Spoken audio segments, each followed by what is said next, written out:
Alpine Automotive understands how challenging it can be when your vehicle is in the shop for repair. That's why they've done everything they can to keep their employees and customers happy. When they moved from a 2,000 square foot facility to over 8,000 square feet, they knew they wanted to incorporate energy-saving measures into their new space. At first I thought it would be a little intimidating, look at the application, but it really was super easy.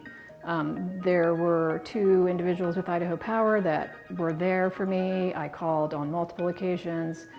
They walked me through the process, and yeah, it was really easy, and they were so easy to work with. Alpine Automotive received a $4,557 incentive for the installation of LED lighting, occupancy sensors, daylight photocells, and evaporative coolers.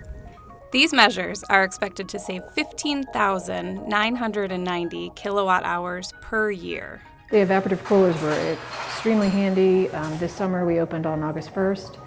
It really makes the productivity in our technicians a lot more efficient with the cooler temperatures inside the shop. Everything we did in here has really met or exceeded our expectations. Everyone can try to be more efficient with their power, and it's just going to be a win-win for everyone. So. Are you thinking about upgrading your business's equipment or processes to save energy and money? You may qualify for an Idaho Power incentive. To learn more, go to idahopower.com/business.